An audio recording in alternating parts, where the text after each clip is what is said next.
Good evening. I'm glad to see that there's so many people who have joined us. There's currently 30 people on this call, including 6 panelists, and that includes me. I'm Imo Hineke. I'm the chair of the Software Practice Advancement Specialist Group of BCS. And I'm very pleased that I was introduced to these 3 panelists tonight by Margaret Ross of the Quality, SG and Hampshire branch.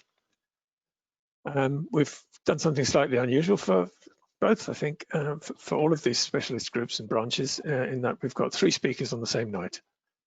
So we're going to give them each between 20 and 25 minutes. And that includes time for questions at the end of their presentations, and then we'll have a panel discussions to round things off. So without further ado, I'd like to hand over the presentation to Peter Leeson. Peter, I have to make you the presenter, I think. You don't need to. Oh, you've already got that? Okay. I'm already all set up. So good evening. The question was, okay. The question was getting ISO 9001 certification in the 2020s. And if this is what you want to do, I feel I need to ask you why. I need to try to understand why it is you would want to do this. What is it that's attracting you? And then I will go into various elements. But definitely the first question you need to ask yourself is, if you've never had ISO 9001 certification, why would you want to do it now suddenly? What has changed? And generally, I have found there are 3 main reasons that people want to change. The first one is one of your clients demands it and says, if you don't want to be if you don't do 9001, we can't work with you. And they will tend to block you as a potential supplier.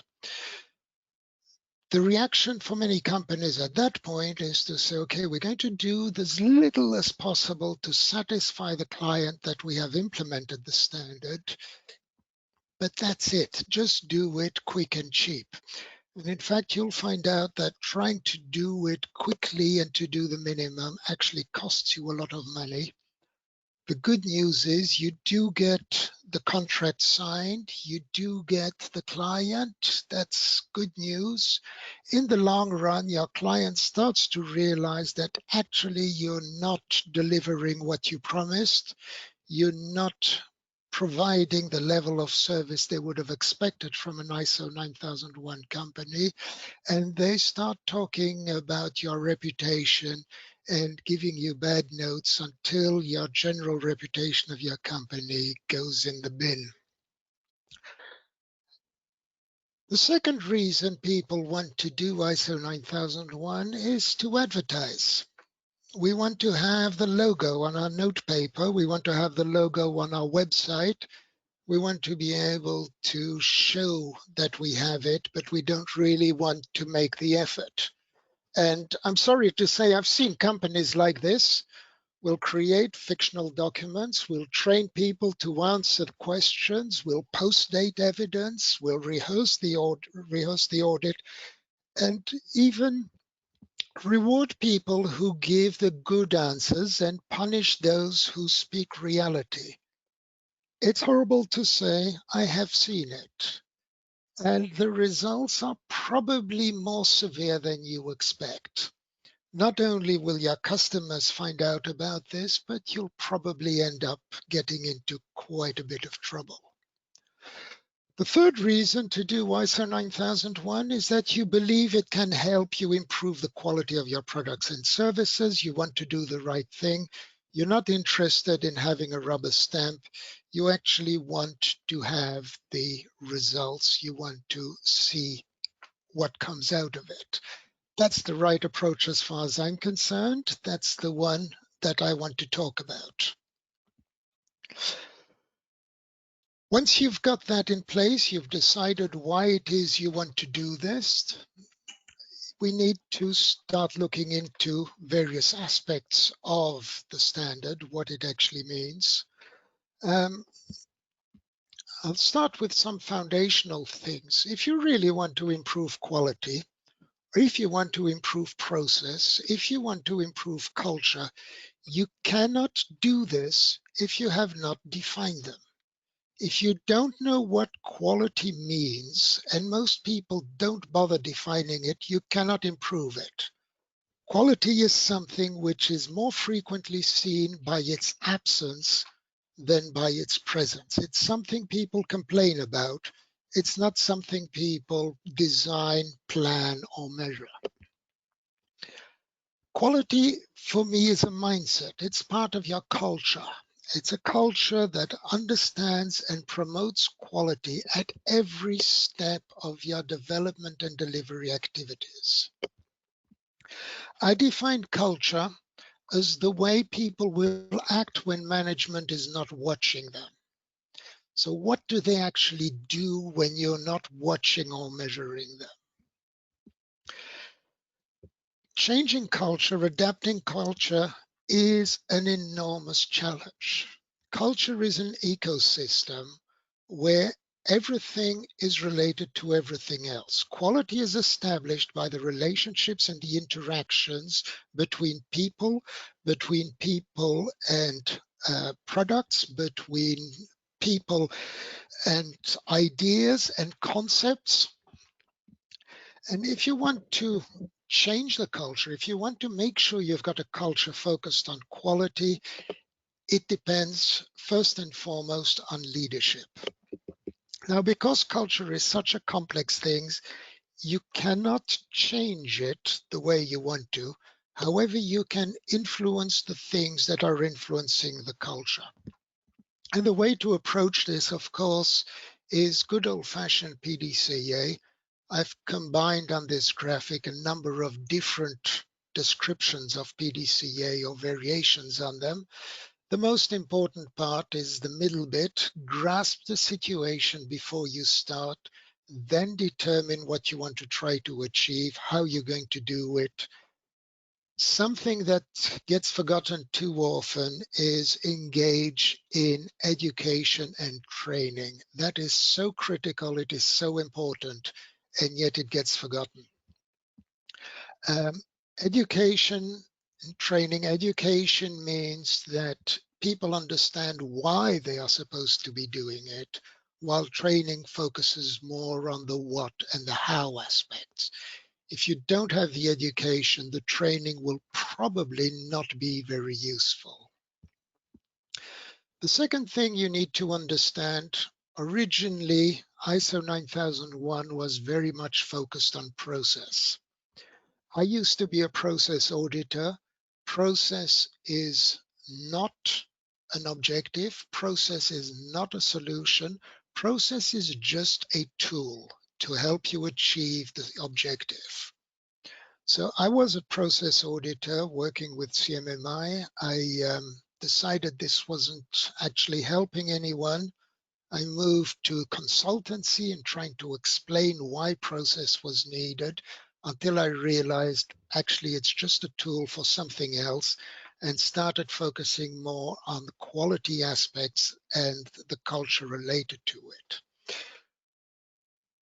Quality is an annoying thing because quality is not something in your product or service. Quality is a relationship between a subject and an object. Quality is a relationship your client has with your product or service, and that is something that is going to change day by day.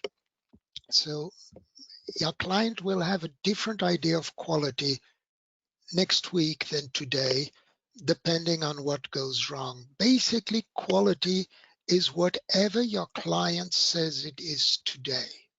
So if you want to build a quality product or deliver a quality service, the first thing you need to do is understand your client's point of view.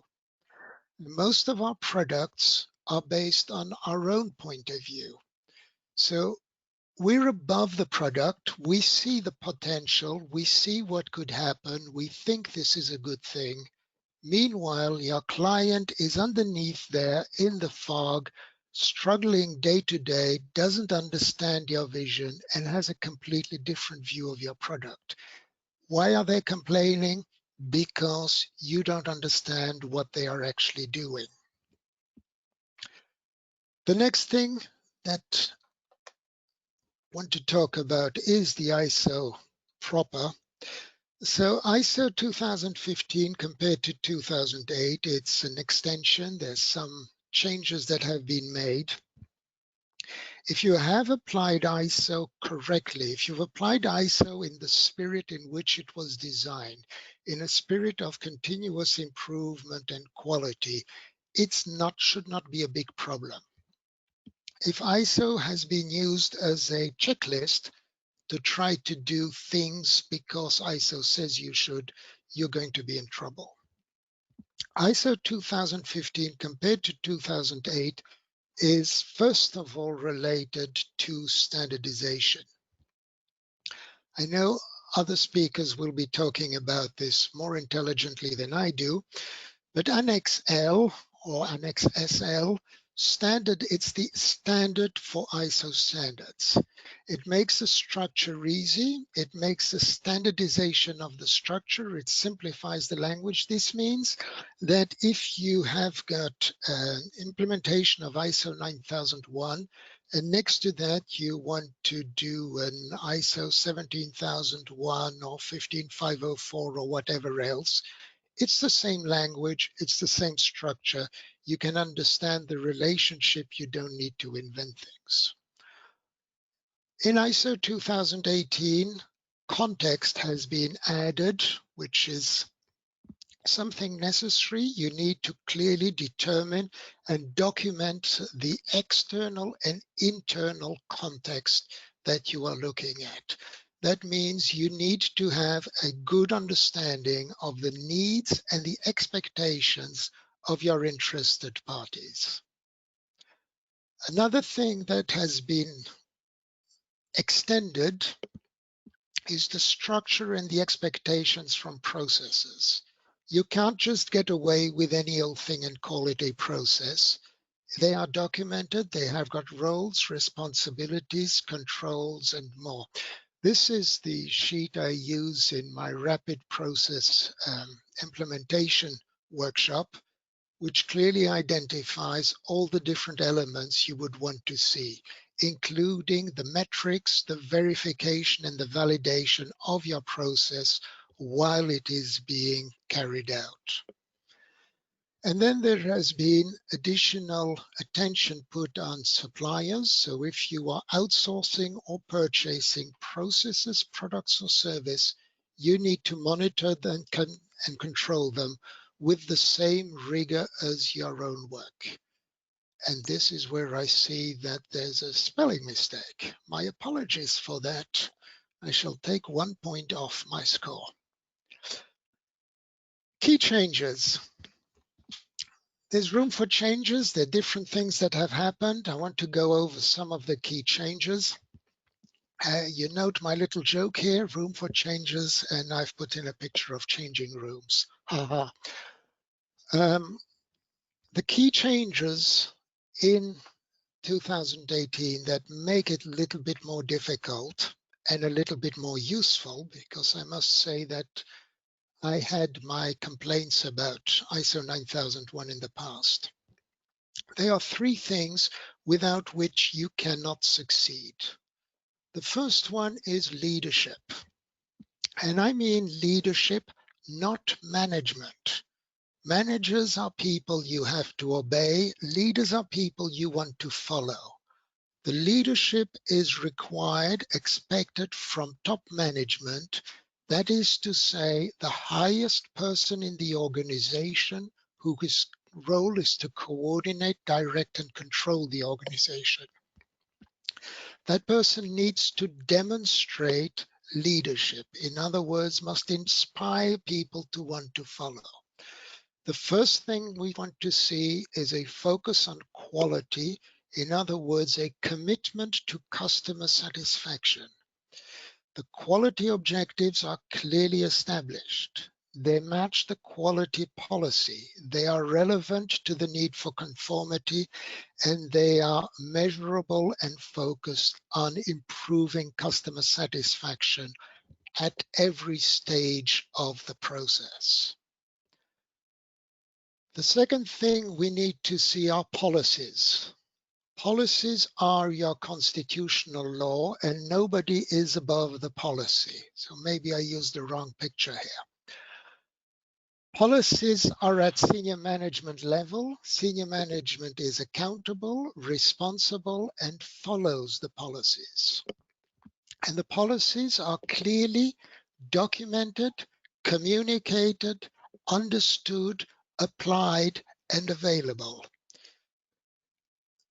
I've seen an organization where policies were something that was put up on the intranet and therefore everybody knew about it.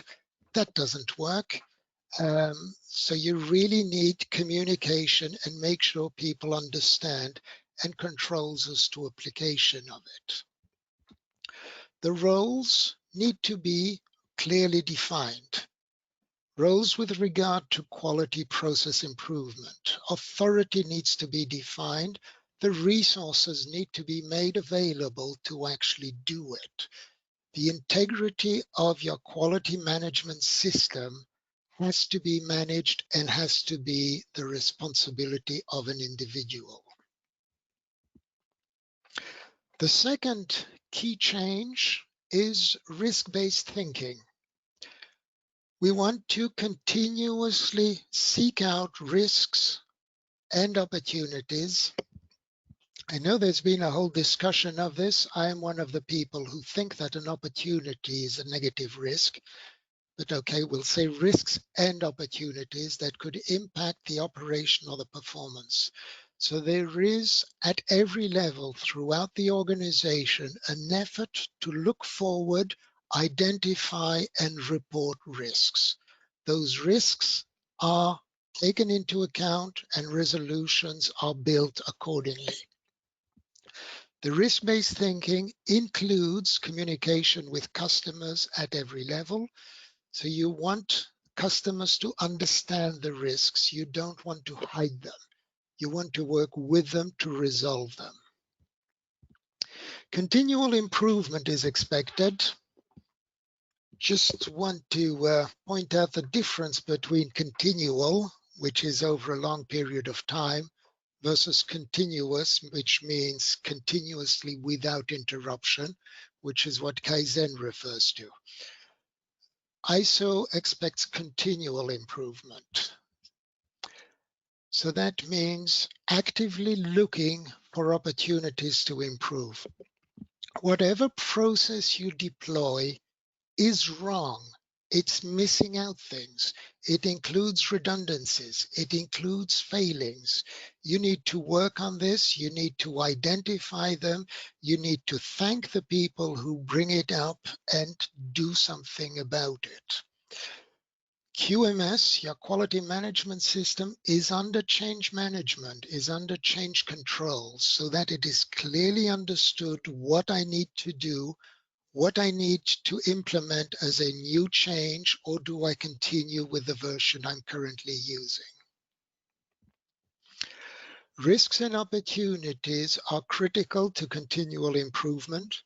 So we are going to collect risks and opportunities continuously, measure and monitor the risks and opportunities to process, products, services, customer satisfaction, and evaluate the trends. Can you show me that you are improving? Can you demonstrate it? Have you got the data to prove your own success?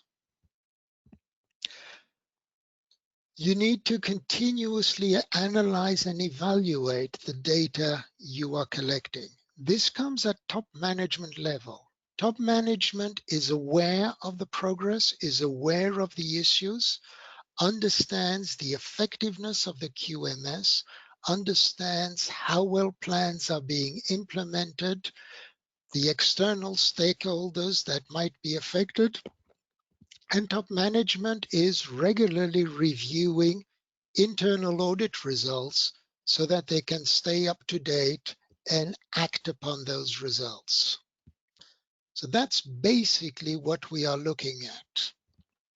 In conclusion, there are three things. If you cannot demonstrate true leadership, and I'm not saying management, I'm saying leadership from management. If you are not focused on continuously looking for risks and opportunity, identifying them and measuring them, if you do not have an organization-wide culture focused on continual improvement, you will fail. It's that simple. You need to get to the point where you are confident that people are doing the right thing. You can trust them to do it. Even though you still need to conduct internal audits, you know that they are doing the right thing. You know that you can trust them and have complete confidence in your customer satisfaction level.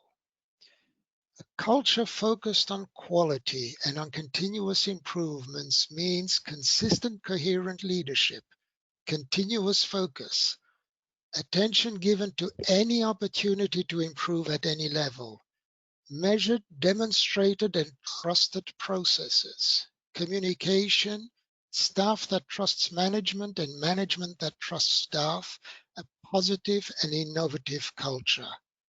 This is a slide from one of my other presentations where I am talking about Vitruvian quality and how once you have the mission statement for your organization, all these other aspects must be visibly, knowingly, and demonstrably aligned to your mission statement.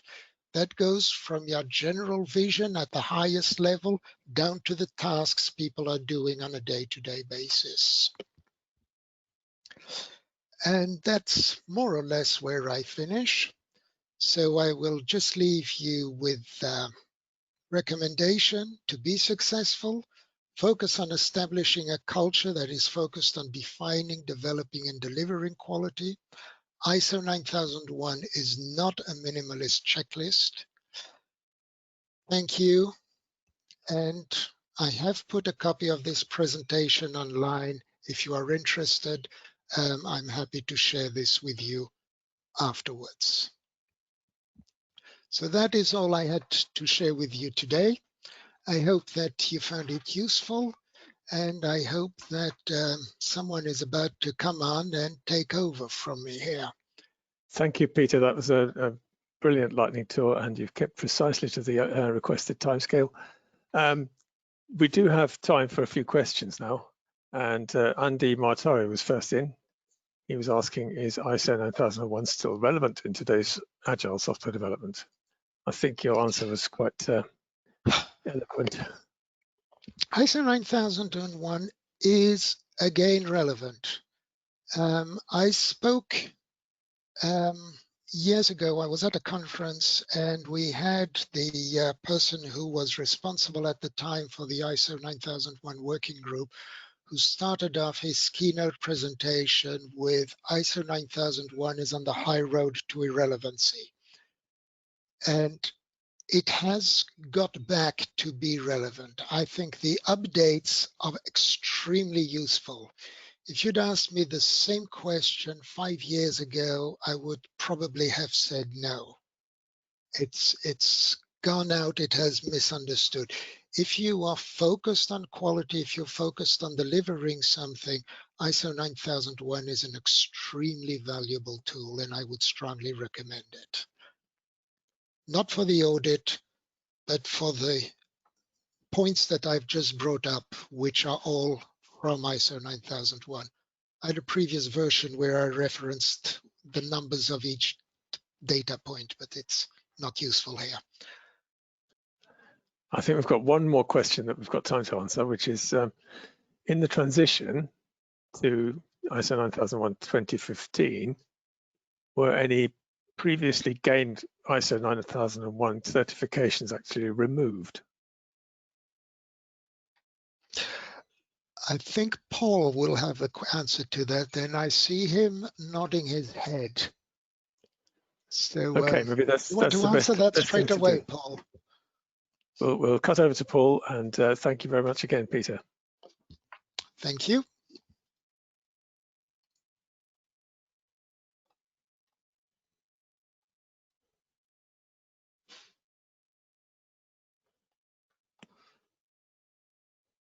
Yes. Firstly, a quick thank you to BCS for inviting me to present this evening. It's a great honour, and hopefully I won't be boring you to tears with a long presentation. So I have a total of 3 slides. So hopefully that will be acceptable to you.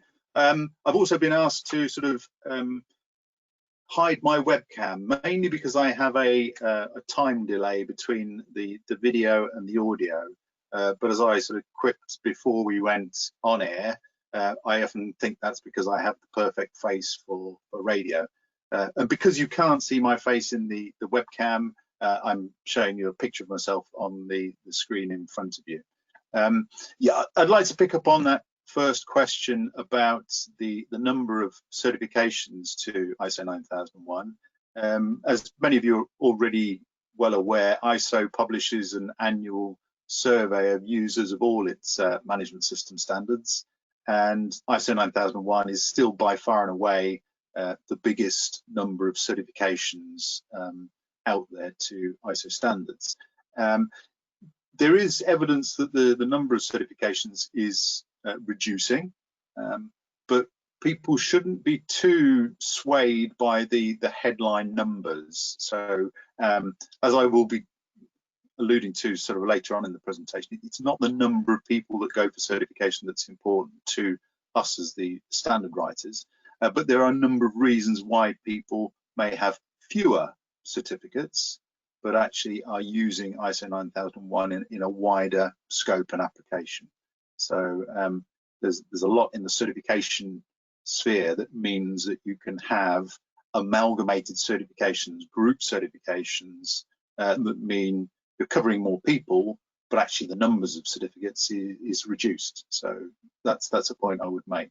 But again, just as a quick intro, hopefully you've had a chance to have a quick look at my biography before coming into this session, but I've been working with ISO TC 176 for 13 years now, and I started off with in one of the subcommittees looking at people involvement standards, and I've now honoured to have the chair of TC 176 Subcommittee 2, which is the committee that develops ISO 9001, ISO 9004, and a number of other supporting standards. So we're right at the heart of making sure that the standard hopefully meets the user's needs.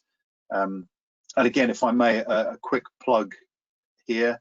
Just recently on a range of social media, there are links to a new user survey for ISO 9001. So we're encouraging people who use 9001 on a daily basis to give us their feedback as to where they think the standard works and where they think it could be improved. And again, if anyone is interested, please get in touch through Margaret or Carol or Emo, and I'll be happy to send some links through to where the site is, or the survey site is being managed.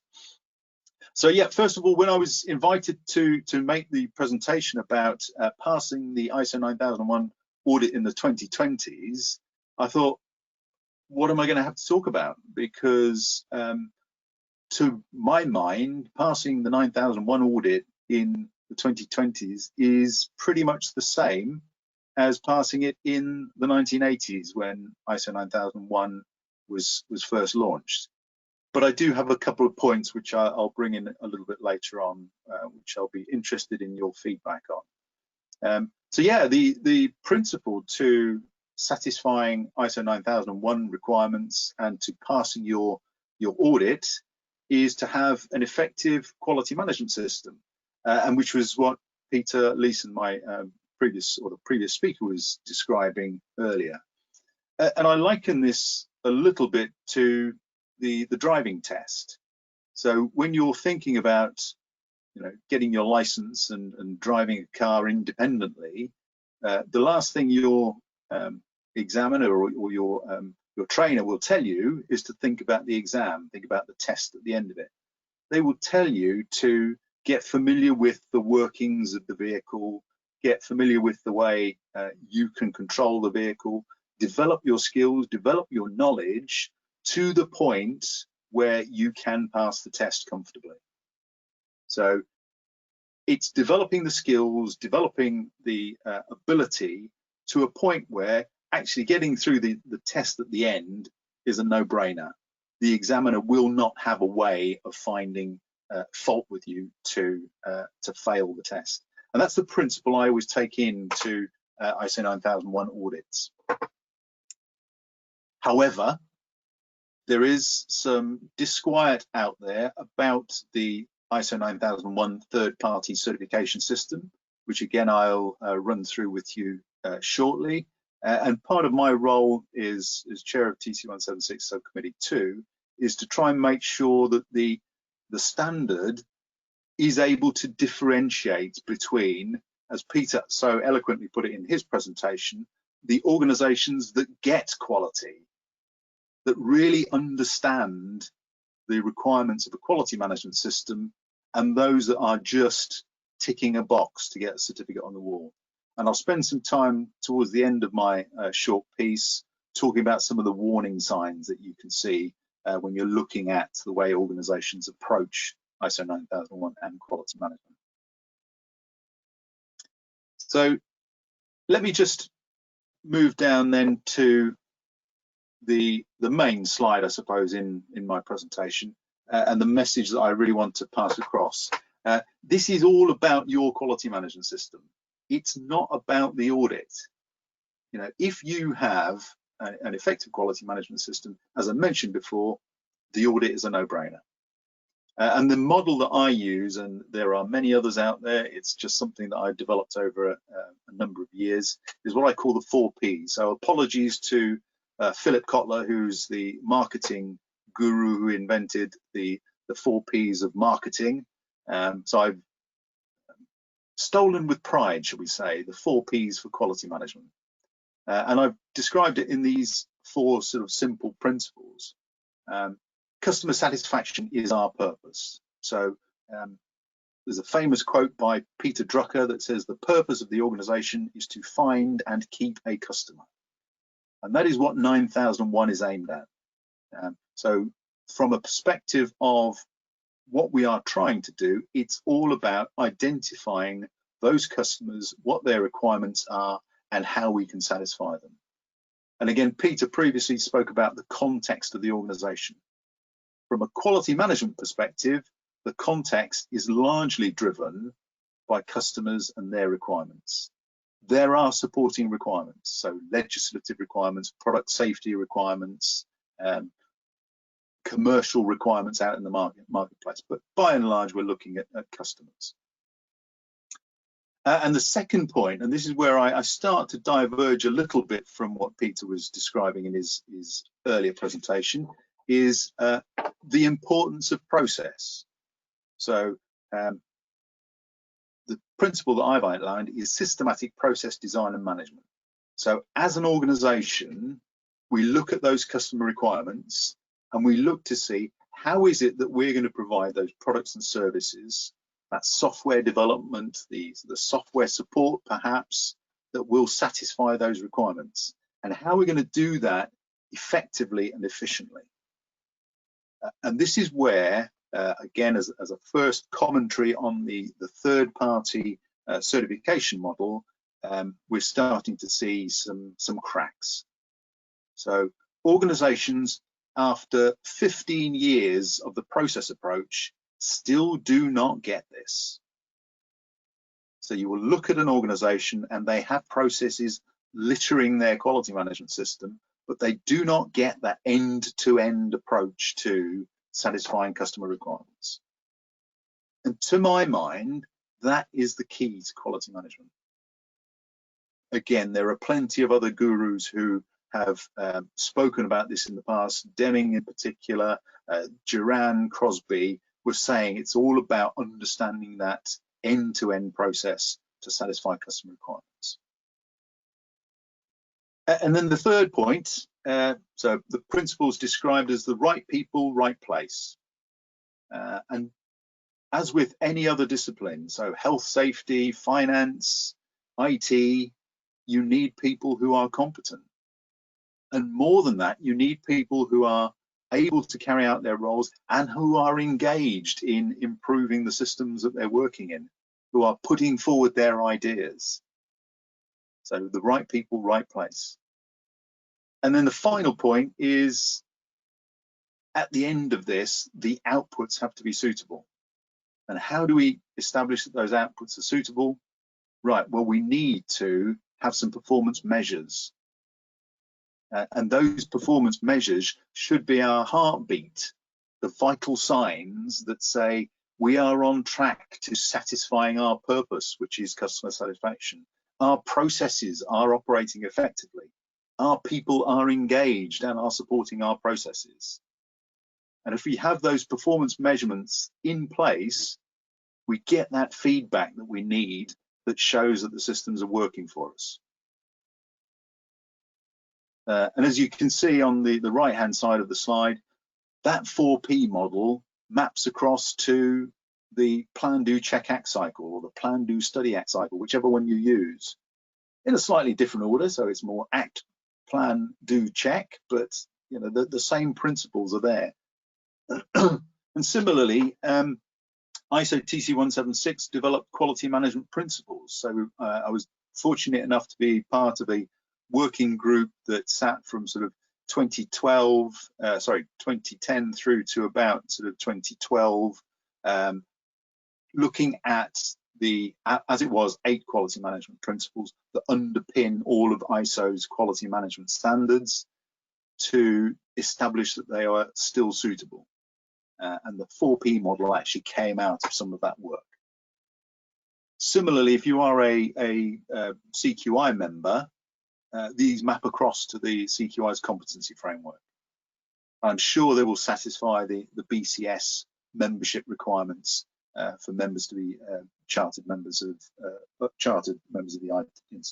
the IT Institute. Could you just explain what is CQI? CQI is the Chartered Quality Institute. So the CQI is the UK and is an international body providing membership services much in the same way that BCS does, but specifically aimed at quality professionals. Thank you so much.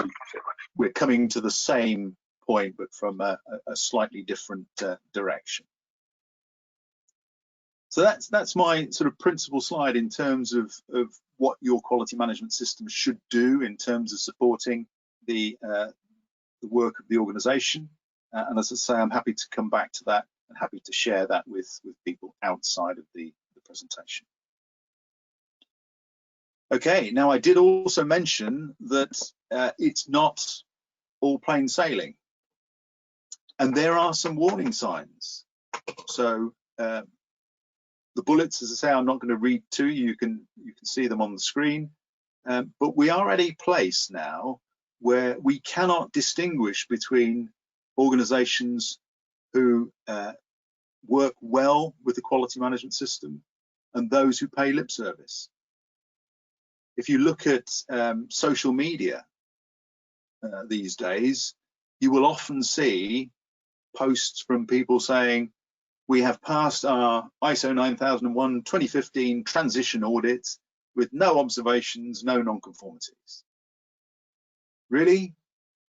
So you have a perfect system? Similarly, if you go to audit a supplier, or you look to bring on board a partner organization as a joint venture, if you see their system described at top level and it looks like a standard, for me, there are warning signs. Peter mentioned Annex SL. So Annex SL, as he described, was developed within the framework of ISO as a whole, and it said, actually, we're starting to get more and more management system standards. ISO 9001 was the first, shortly followed by 14001, 27001, 20000, and so on. and it was saying, why do we have 15 different ways of saying the organization shall have a policy? So they came up with this common core and standard text and says, you know, if you are talking about an environmental policy, these are the requirements that you need to have in your standard. And then it allows organizations like TC176 to add to but not subtract from those requirements. Now, the danger here is that people say, right, that's our system. So you will see a quality management system or a information security management system that starts off with clause 1, clause 2, clause 3, and then clause 4 talks about the context of the organization. Now, I personally believe context is a really valuable addition to any management system standard, because it says look outside yourself and look inside yourself as an organization to say what's important for quality management, information security management, health and safety management.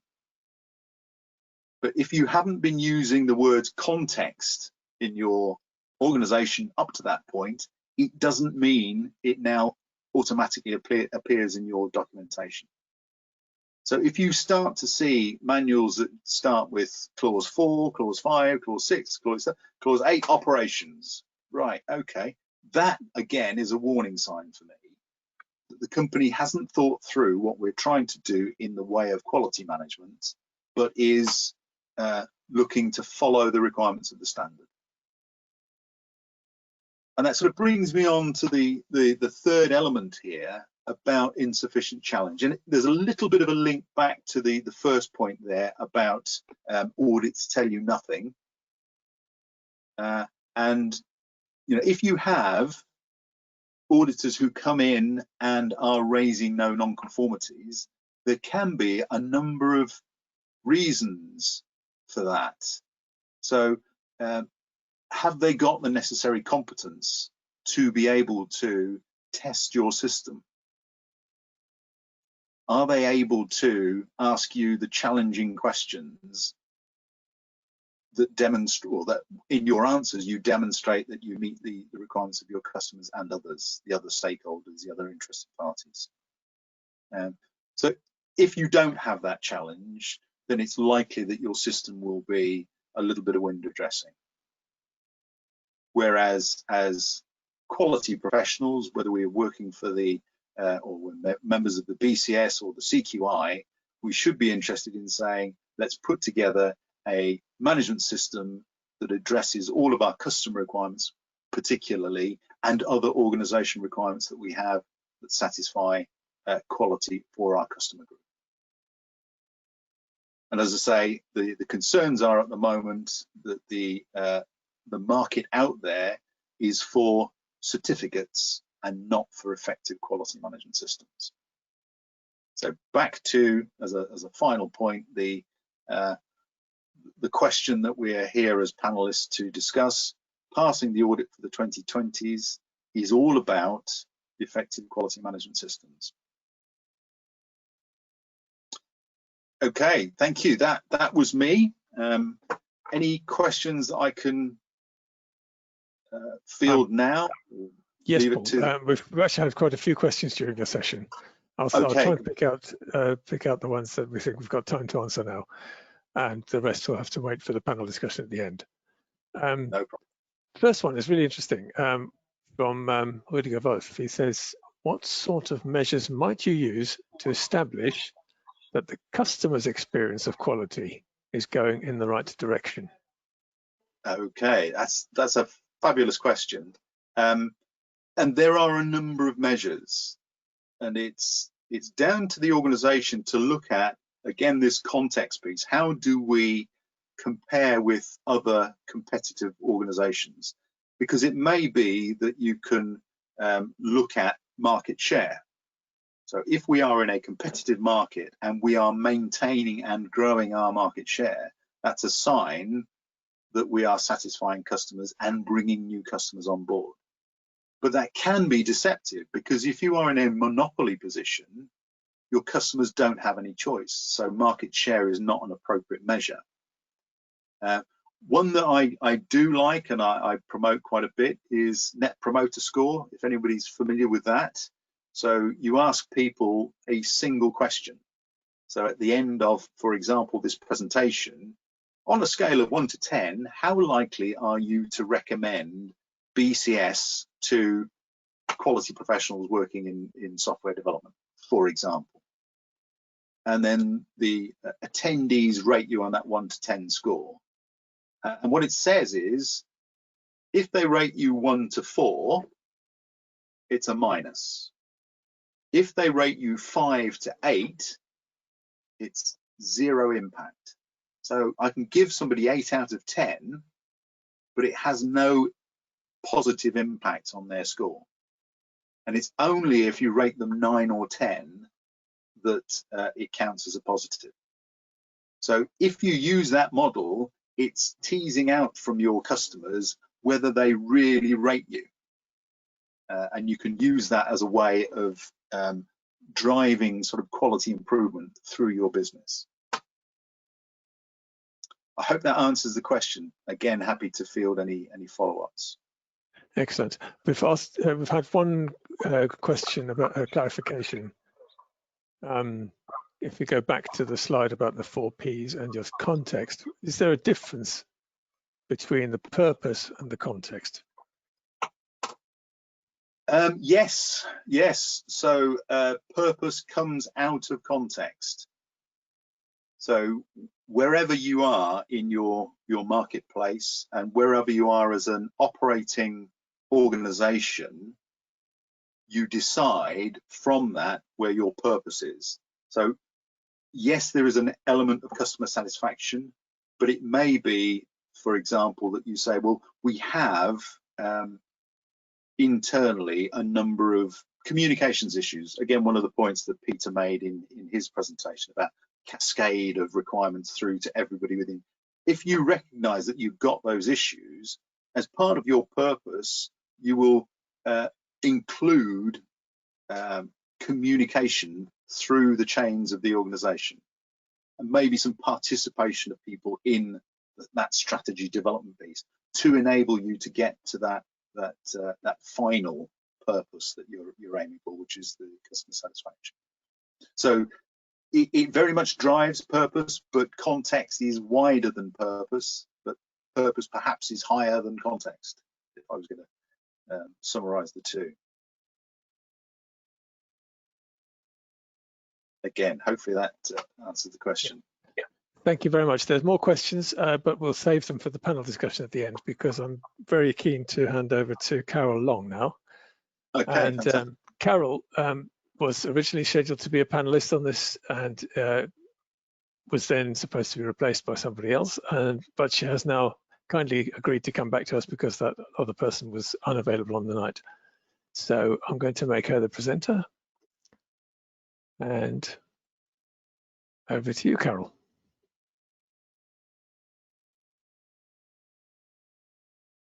I have got everything working. You can now see me, and I should be able to start this slideshow. As an introduction, I'm chair of the BCS's quality specialist group, and I'm old enough to have done my first ISO 9000 course in the 1980s, when continuous improvement was something that people were trying to do. They wanted their businesses to run more efficiently and more effectively. So that was my sort of motivation for getting involved as a young manager, wanting to understand what was happening and why it mattered to software people. And hopefully we'll get the questions around all those years ago. Is it still relevant now? Is it worth investing in the audit process? Is it a badge worth having from a purely commercial viewpoint, which is the pivot of what Paul was talking about with Drucker? because if the focus of the organization is to get and keep customers, is actually going forward with something like ISO 9000 worth doing to attract and keep customers?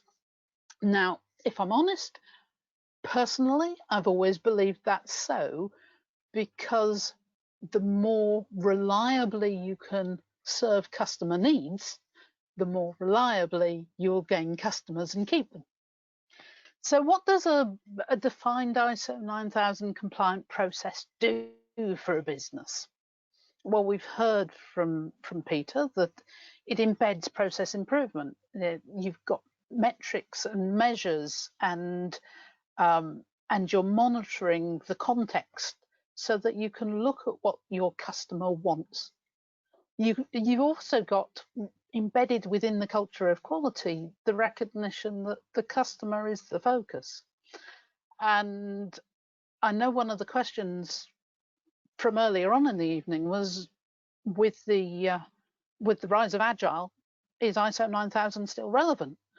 Well, if you look at the customer focused part of ISO 9000 and look at Agile, the original Agile manifesto, dating from about 2000, actually says the important thing is getting working software to our customers and doing it in the most effective way we can. And if you also look at Scrum and Agile and XP and peer programming and reviewing code together, if you do those in a nice structured, repeatable manner where they are most effective, then you've got a process that is focused on delivering quality for customers. So Agile and Scrum, do they make any difference to ISO 9000? Absolutely not. They should work in partnership, and they should give you some more tools. Peter talked at length about leadership. Within software development, there has been in the past, and having been a quality manager, I know this, there has been in the past the idea that you can leave quality to somebody over in the back corner of the big office, in the same way that you used to be able to leave software security to a guy in the basement who would turn up for 3 days a week. That isn't true anymore. We need quality, security, and effective delivery as the focus for leaders within the software environment and within businesses that run software.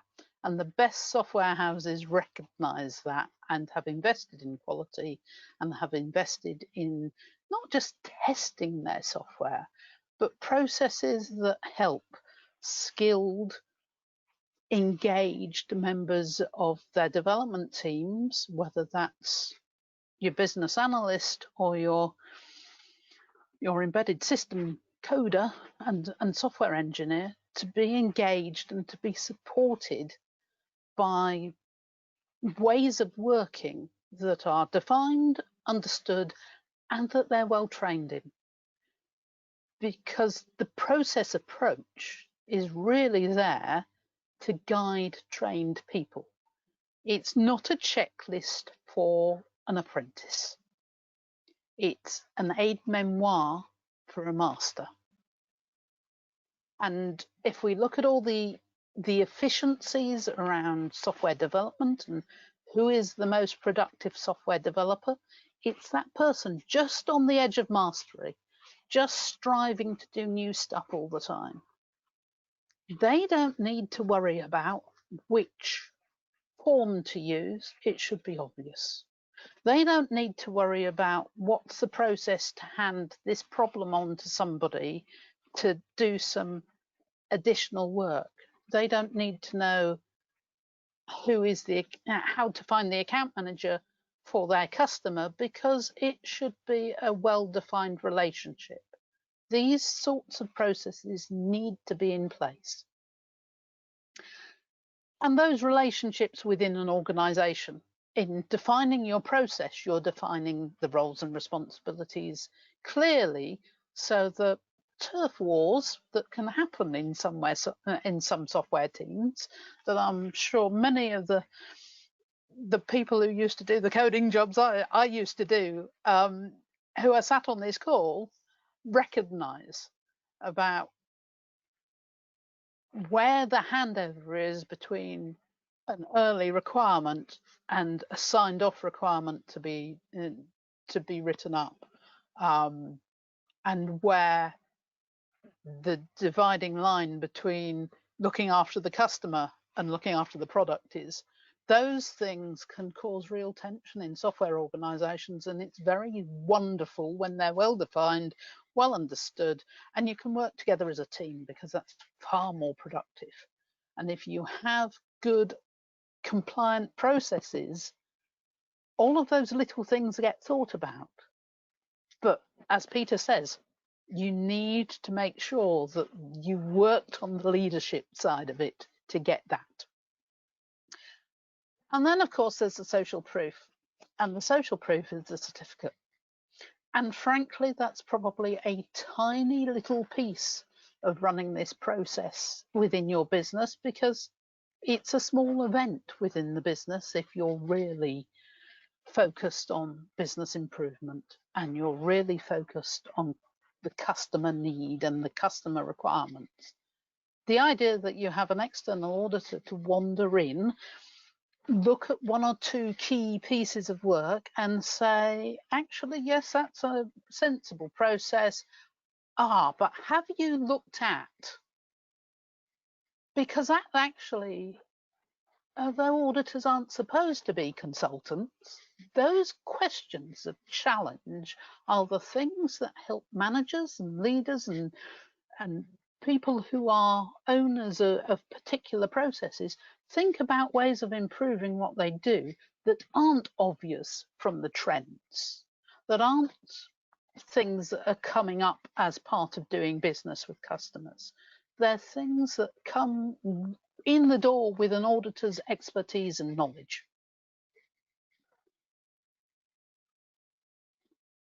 And the other thing we need to talk about is, how do customers select suppliers? Well, we've seen that many of them want social proof.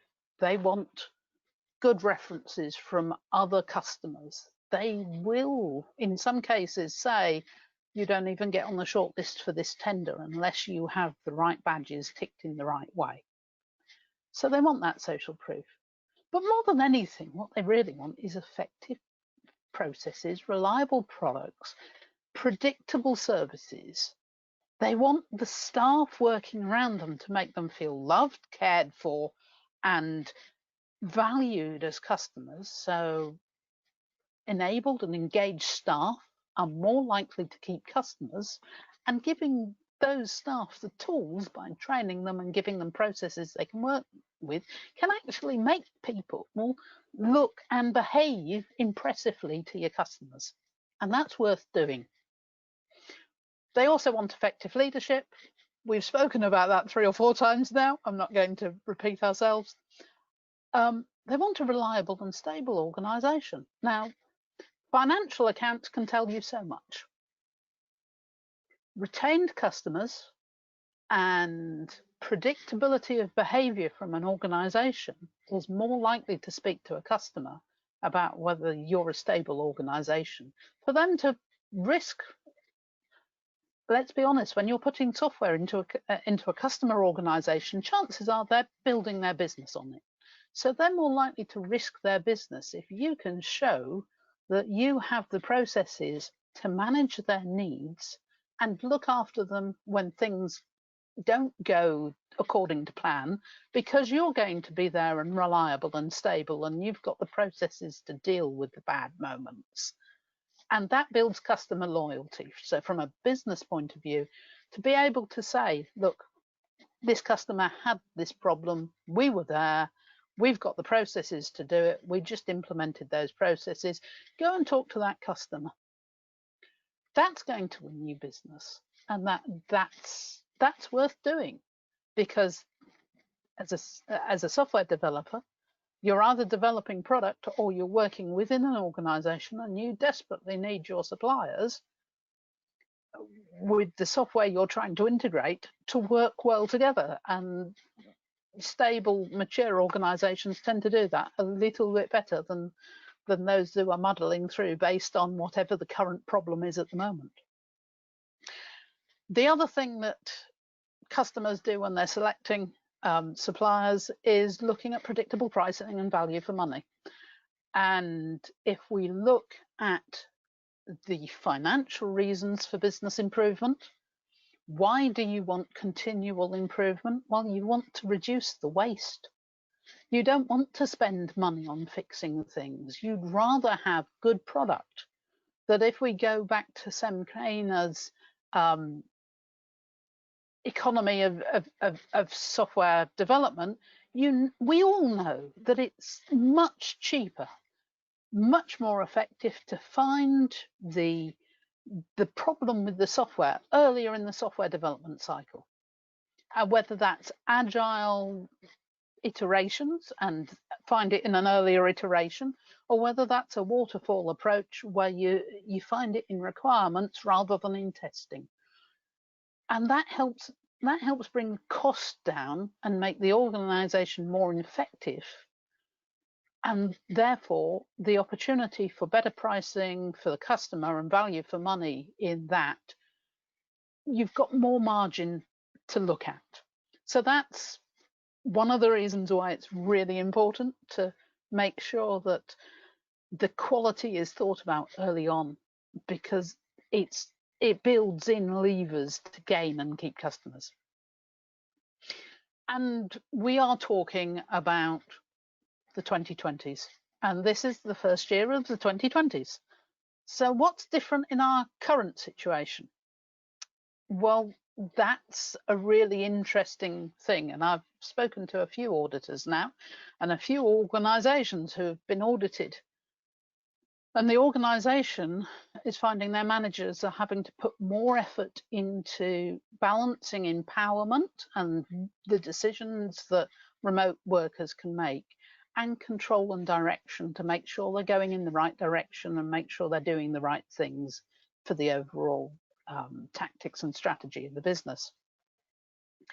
There's also, because you're not all together or closely communicating in the way that you might do around the coffee machine, the water cooler, or the breakout rooms, finding errors and delays before those effects become noticeable to the customer is becoming harder. Now, if you've got a process in place that's going to track those earlier, that's going to be worth having, because again, that's going to make things more cost effective.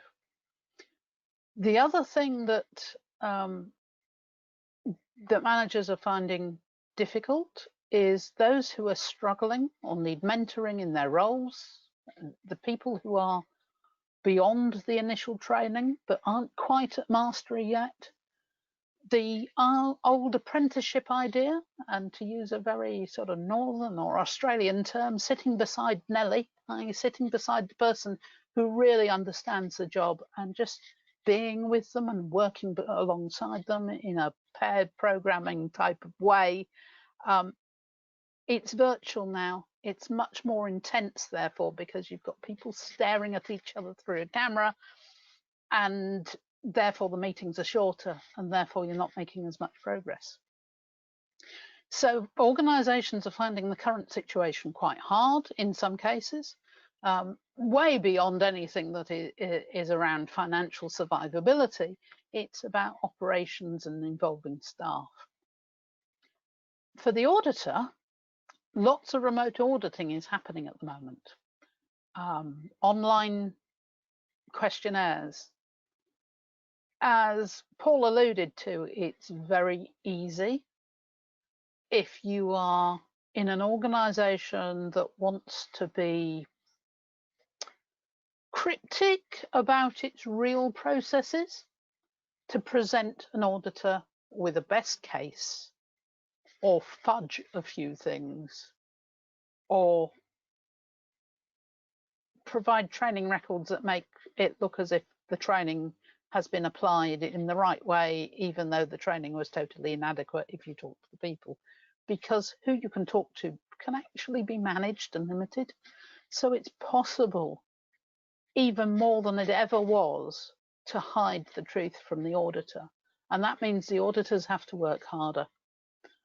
And having done that job as internal auditor and sitting beside an external auditor at times as an advisor, those are quite hard to do if you've got an organization that is determined to just get the badge for the badge's sake, because they will dissemble, and that actually could get them into all sorts of trouble about misrepresentation, but you have to prove it and you have to be prepared to follow it through. But as Peter said earlier, there is a point at which your customers will notice. And not only will they then talk in bad terms about the organization who has put up a good face for the auditor, they will talk about the auditor, and they will talk about expecting the customer to find the worst case before issuing certificates. And if you're shown the best case, it's really quite hard to follow through those little hints you get when you're stood in the office and things don't quite seem to be working over in the other team the way they're working here, so you can't see the thing to challenge. So there's that area, and hopefully that's given you an idea of what I'm thinking is different at the moment. But actually, as Paul said, the underlying process is no different from it. The underlying standard is no different from it was 5 years ago, and the motivation for actually using it properly is no different from when it was in the 1980s, of trying to make sure that your organization runs as well as it can and keep those customers and grow your customer base. And that's me saying thank you. Now, are you ready to pick up now? Many thanks, Carol. I've got a few questions that were asked as the presentations went on. And so we'll tackle those first, and then I'll open the microphones for general discussion. So the first question sounds a little facetious, but it's actually, there's a serious thought behind it. How many people do you know that would actually pick up a police or advanced driving manual after passing their test, or even before? And I think this is driving at the thing that you have to try and change the culture, isn't it? Yes, I think it's most definitely driving at the thing. The reality is that a lot of organizations will muddle along, doing their best, not understanding or knowing that they could be so much better. And it's only when someone arrives from an organization that has had different processes who will stand up and say, well, why are you doing it like this? Isn't it more efficient to do it like that? Or wouldn't it help get this customer if we got that other team involved? And they start to see process as worth doing. Whether they then see it as worth going as far as going to the auditor to take the advanced driving test is a different matter. But many of us with practice learn to improve our driving, and we get hints from various places. And yes, if you don't continue to improve your driving becomes sloppy, and the risk of accidents goes up, and the risk of being pulled over for doing things you shouldn't be doing goes up. So checks and balances tend to help with that.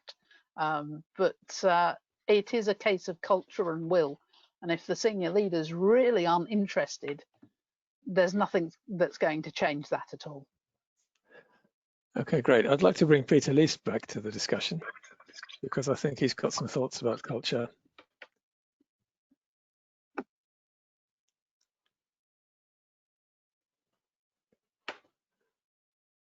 Peter, are you still there? We can't hear you.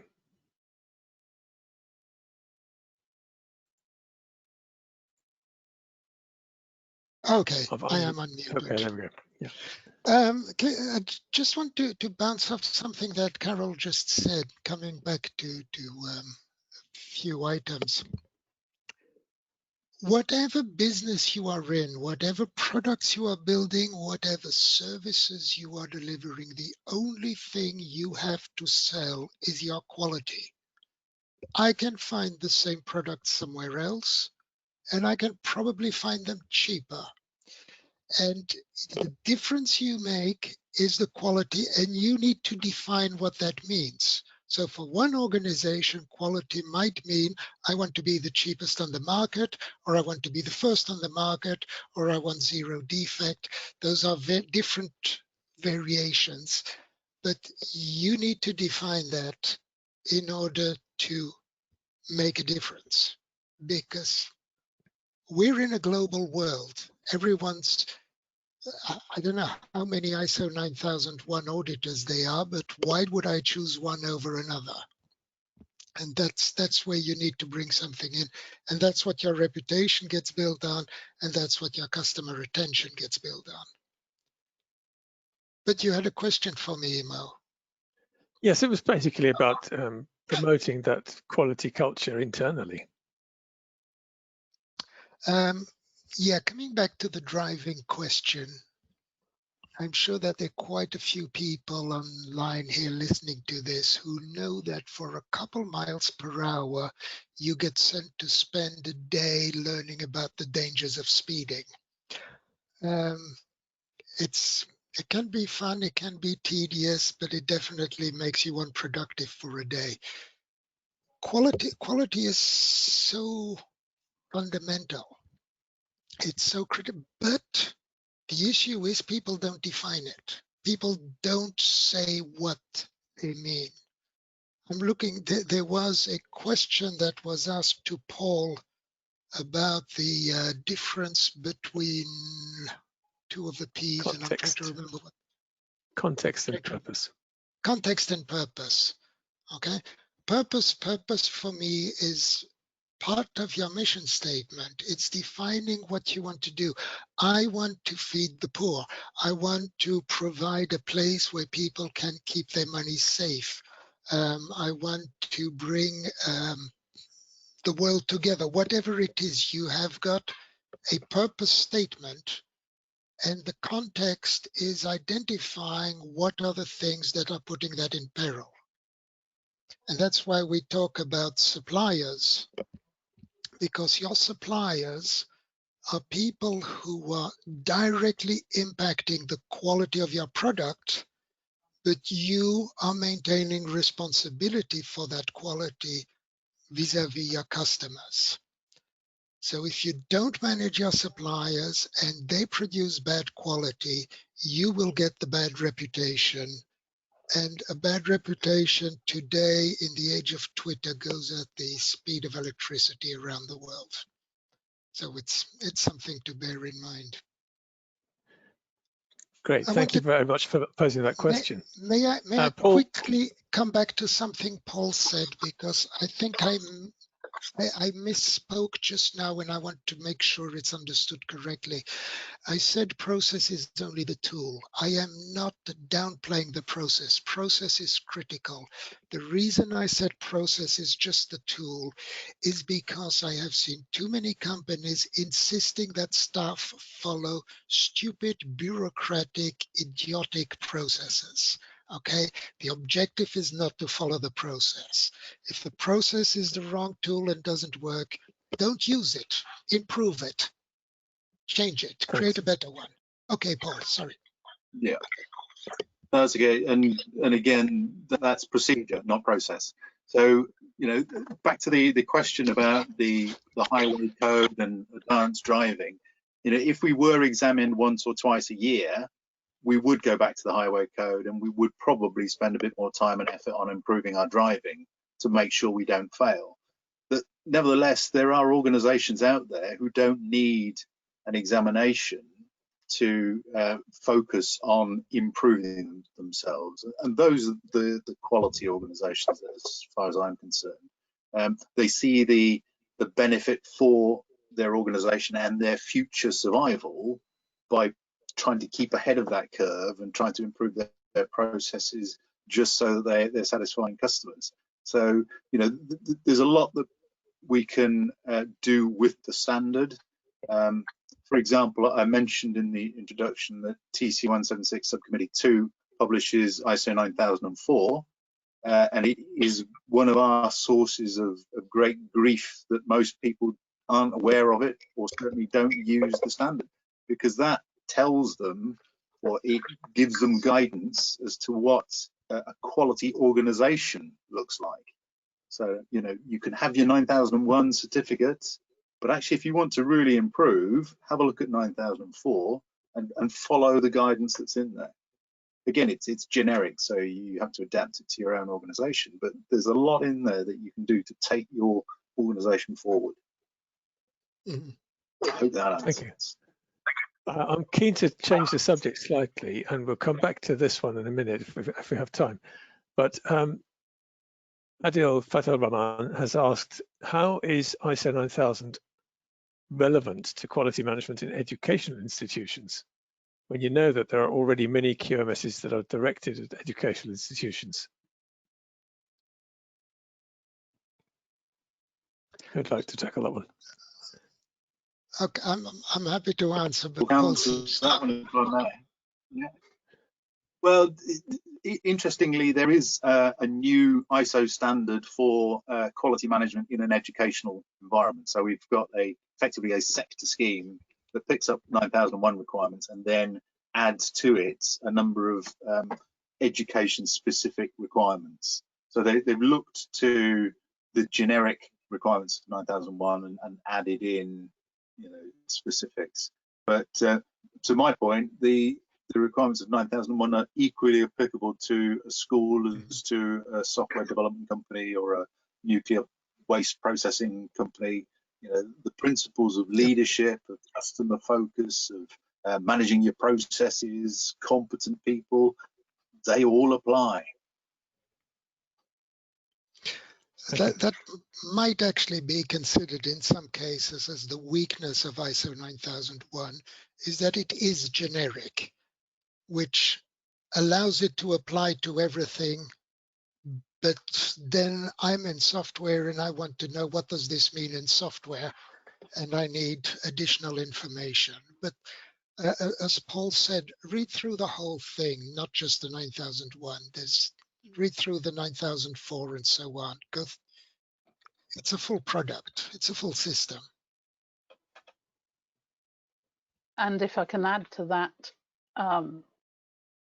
it depends how you look at it. If you look at it as ISO 9000 is foundational, is the basis that every organization should get involved in, and then you recognize that there are certain sector specific things that need to happen in education, or as Paul said, in nuclear plants, then you can work on the basis of looking at your purpose and just your strategy for quality.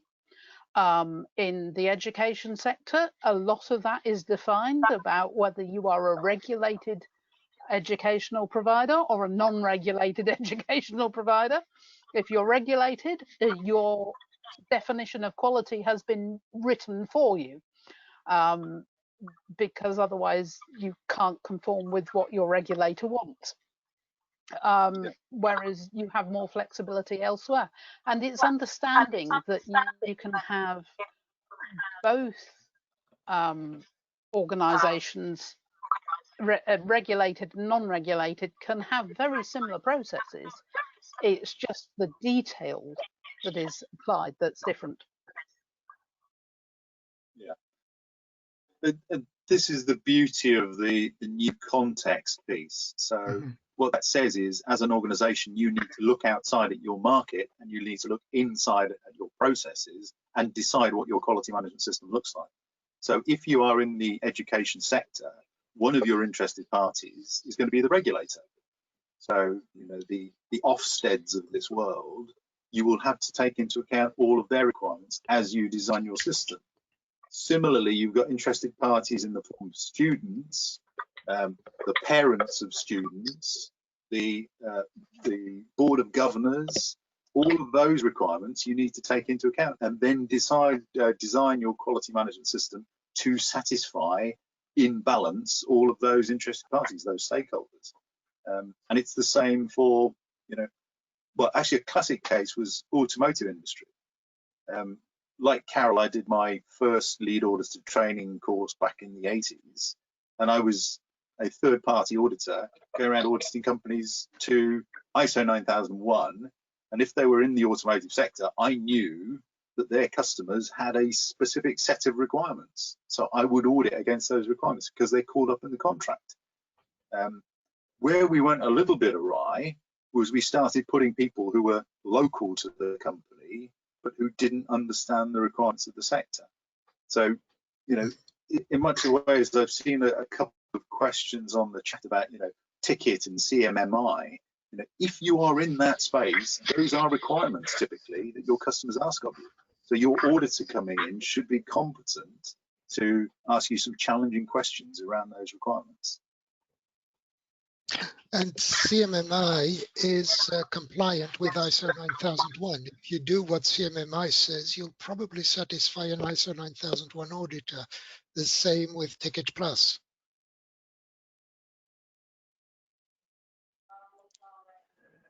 Great. I'd just like to come back to another question which was asked kind of ahead of the tonight's session, and that's really what's the future going to hold for ISO 9000? Are there further versions coming out, and if so, how soon can we see drafts of them?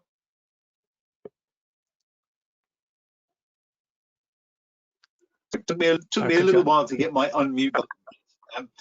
The short answer is there will be a new version of ISO 9001 coming out.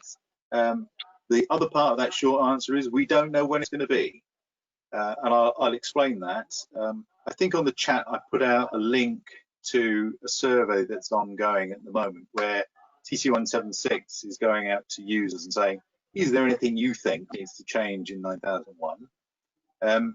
Similarly, there is an ISO process called the systematic review, which ISO triggers every 5 years. So 2015, 2020, and it goes out to the national standards bodies, the 95 standards bodies who approve ISO 9001, and says, how happy are you with the current version?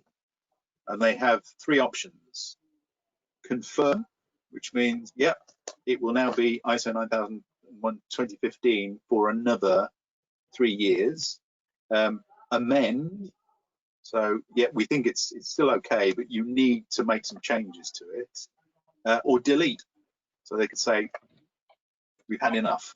We don't want to play with ISO 9001 anymore. Now, I'm fairly confident they won't delete it. We're not sure whether they'll confirm, as in say, we don't want to see any more changes for another 3 years, or they may say, no, actually, we think you might need to make some changes. Now, what might play into the need for a change is that Annex SL is going through its own revision and will be published early next year, so about May 2021, we think. And if that changes, it's likely the national standards bodies will say, revise it in line with the new version of Annex SL. And also, these are some other minor amendments we would like to see. So that's the scenario as we currently know it. Thank you. We've had an interesting sort of lateral question. Financial auditing is struggling for credibility at the moment. And does the panel think quality auditing is in a similar parlous state? And if so, what can we do about it? And if no, why not?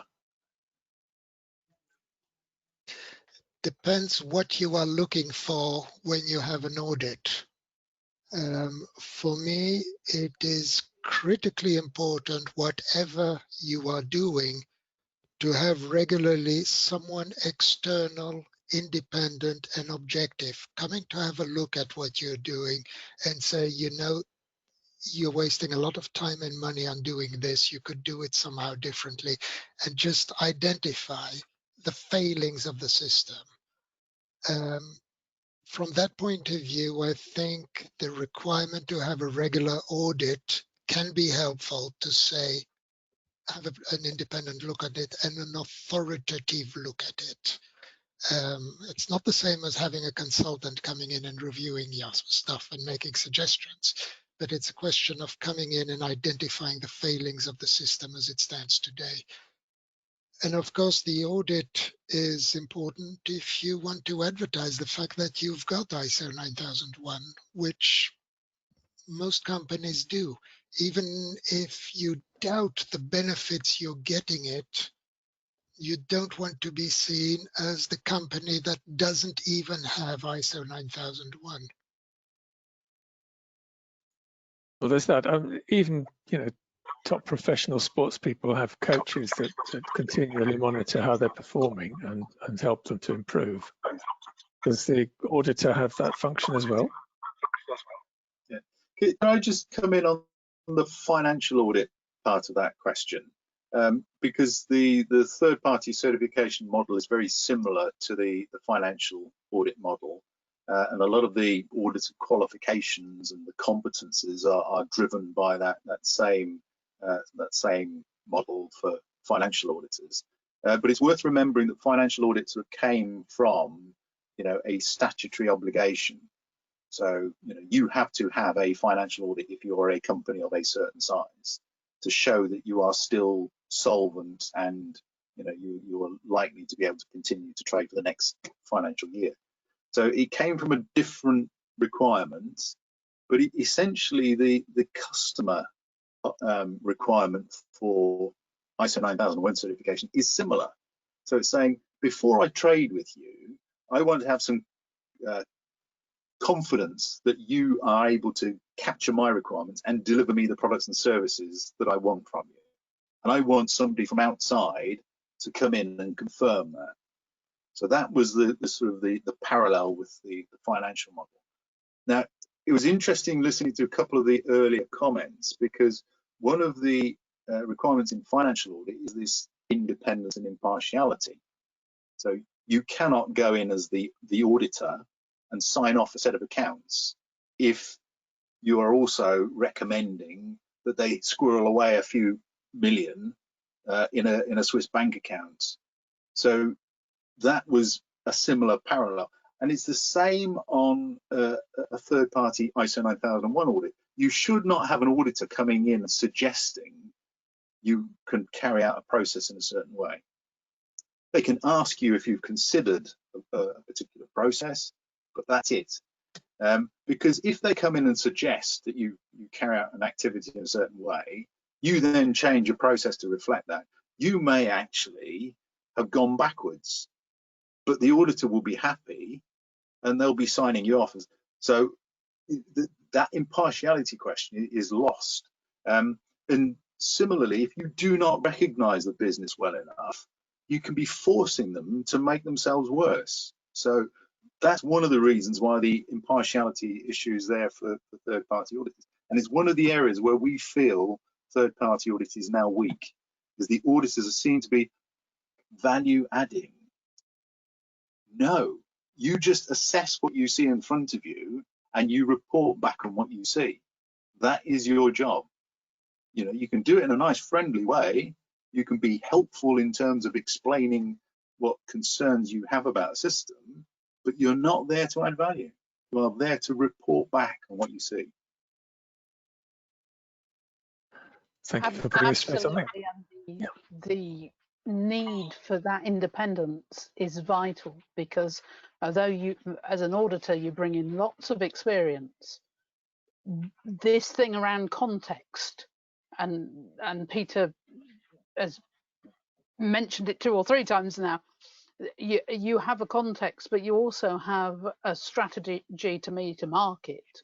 And when you look at those two things in tandem, your definition of quality as lowest price will lead you towards a very different process to your definition of quality that says excellence in what we provide our customers.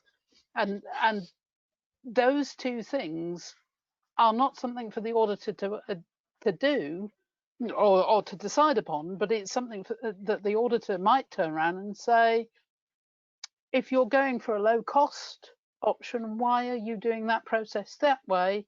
In another industry, the low cost approach would have been something more like this. Please go and consider it, which is not adding value, but adding challenge. And the difference is quite subtle at times. Tell them what's wrong. Don't tell them what's right. Okay, great. Thank you. Now, I'm aware that we've come to the end of the scheduled program. So anybody who wants to stay on and engage with the panelists is welcome to do that, provided the panelists themselves are agreeable to stay on for a while. I'm going to unmute all the audience microphones, and please just unmute yourselves one at a time and ask a question.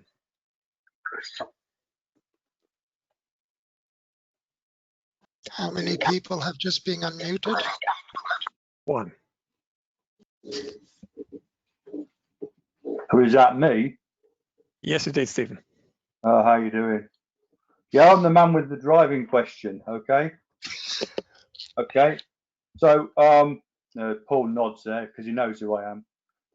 It's a bit like, yeah. Why did this? Because basically it came from riding a motorbike more than driving a car, and I think driving when I passed my driving test for the motorbike, it was something that realistically. Passing the test and protecting yourself from injury on a motorbike are two different things. You have to really be good at road conditions, weather conditions. You have to be really aware of how you're perceived by other traffic. You know, I think it is getting hold of an advanced manual is a real benefit in safe motorcycling, and but so few people do it. So few people even expose themselves to, well, yeah, I'll get a police manual, I'll read through it, and I'll make sure that I'm well up there, you know. And I sort of find the same thing with quality is that at the moment too many people get by, and then they're not saying, well, getting by is okay, but what do we have to do to really delight our customers? What do we have to do to make sure that they're recommending us to others? So I just thought it's sort of like pertinent because you have to proactively pursue them.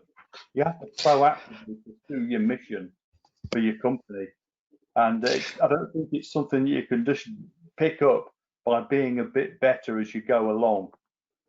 And I suppose the concern I have with quality auditing, and it's why I asked the question about, you know, how many people did not pass 2015, is that the ISO system, it's see the ticket on the wall, it's better than nothing.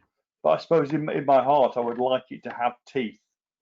In that you could walk in and you didn't. I'd like it to have teeth. I'd like it to say, sorry, you've failed. You're on corrective action. Because I look at so in other words, an audit would be so if you walked in and there was a problem on the production line, it would be so obvious.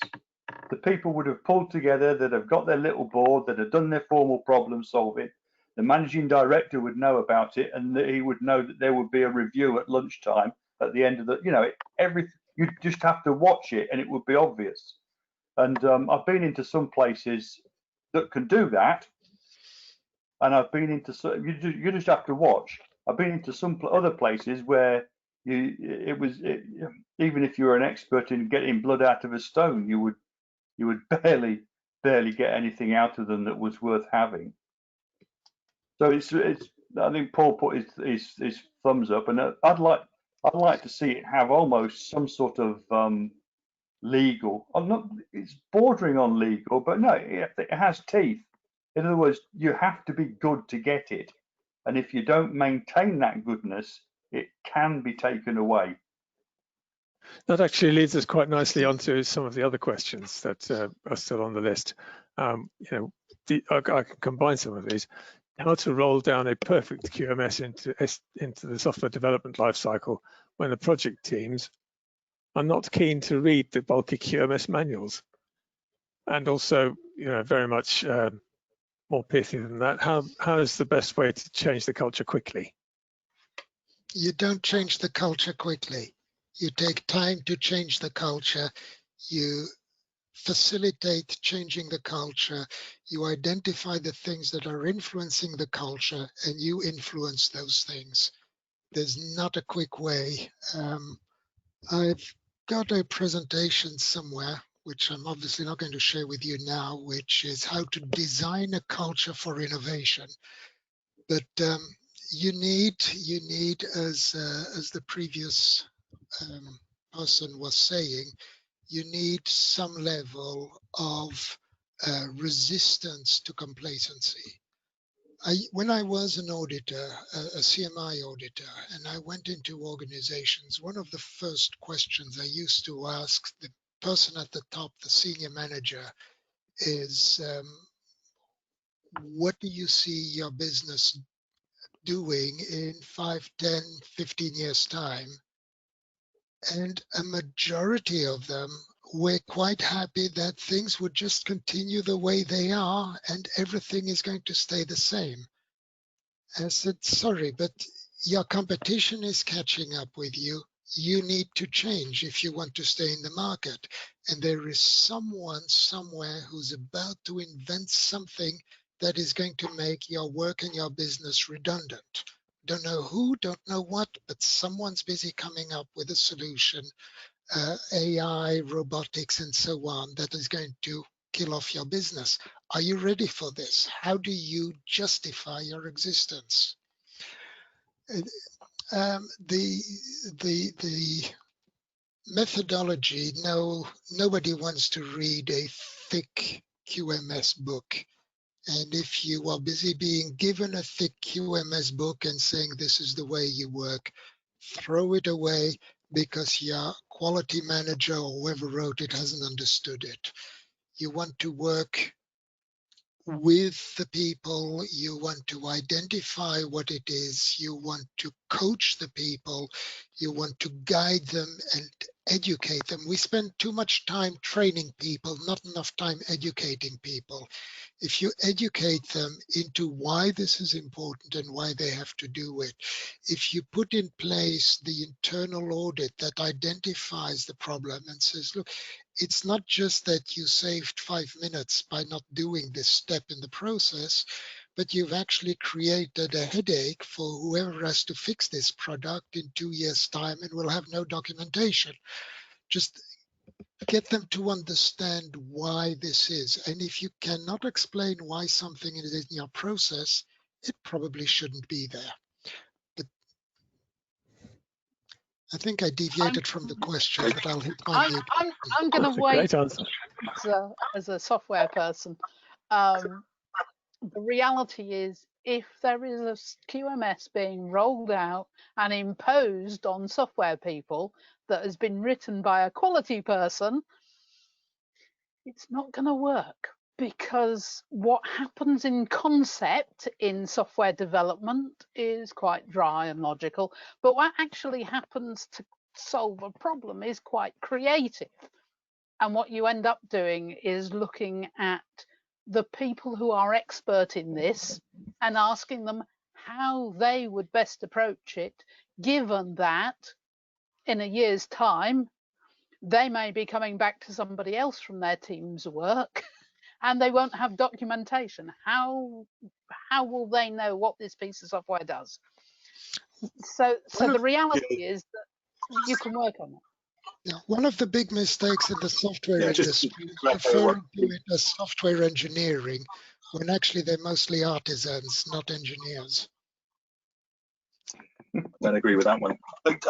Up to that point, I was agreeing with both Peter and Carol, because a bulky QMS is something that sits on a shelf, and again, it's not one of the best bits of work that ISO has done with Annex SL moving towards documented information. But what it was trying to capture is there are a number of ways of conveying information to people that need it. So, if it is a help facility on a piece of software, or if it's a video that you can look at and will give you tips and clues as to how to do things, then fine. Or if it is, in Peter's words, an artisan type approach, you use the black box principle, which says you control the inputs and the outputs, and what happens in the black box is down to the individual developer. And you say that's the skill and the experience of the people that we put into those roles. But you decide based on risk where you apply that, because if it is something that is non-routine and is specialist, that's fine. But if it is something that you could create variation that you don't want, then actually, yeah, a code of practice that people follow, that you educate or train people in, is the way to go, and say that's how we manage the competence of the developers that we use.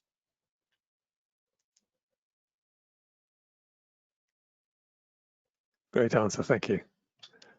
Do you have further questions from the floor?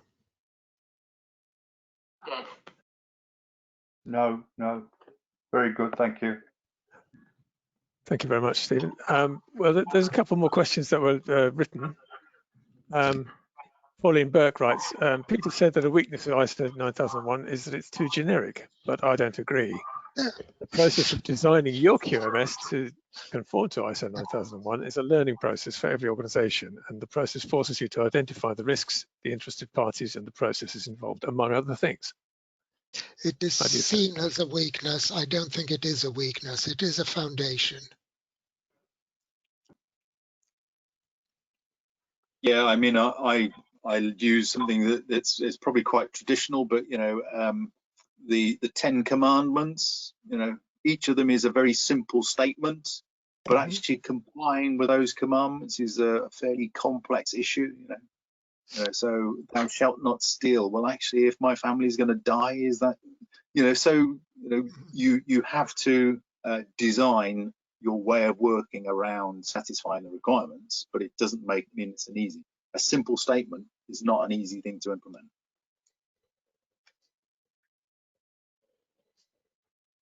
Yeah, Stephen Murphy also had a suggestion that ISO 9001 might be missing a change management process, because of course it does evolve. And he uses Cotter, something I've not heard of. Yeah, it's again, it is in there. So if you look at section 6 on planning, there's an additional clause that isn't in Annex SL for management of change. And basically all it says is, as a one-liner, before you mess with your system, make sure that you understand all the risks and opportunities associated with change. So it's very simple, and in plenty of organizations, that is a massive process. So to ensure that in nuclear industry or space or whatever it is, before you make any changes, we go through a whole change management process before we'll allow it. Whereas in other organizations, actually no, we can just move, but it has to be generic for those reasons. We did actually try and get that put into the new version of Annex SL, but there wasn't enough support for it, so it'll still be in 9001, but it won't be in Annex SL. And the interesting thing is Cotter is about changing culture. There is such a thing as configuration management, which is software and how you control change in software artifacts to make sure things are consistent. Yeah. So we could argue about which method needs to go in the standard. In reality, it depends what you're trying to do. So it's not something that makes sense to be in the standard. Yeah. Again, one of the guidance documents that TC176 Subcommittee 2 produces is about configuration management, because we see it as such a big topic, but it doesn't feature in 9001 per se. Great. I think we're more or less at the end of our possible time. A recording of this session is going to be posted on the SPA playlist on the BCS YouTube channel when I get it. It usually takes a few days to arrive. I'd like to thank our panelists and our audience very much for bearing with us until the end, and point out that Quality Group is planning to do another session on the ticket initiative and explain the relevance of that to both ISO 9000 and also to quality management systems in general. So I look forward to that, and I'll bid you all a very good night. Good Thank night. you. Thanks very much, everyone. Good night all. Cheers. Thank you. Thank you. Right.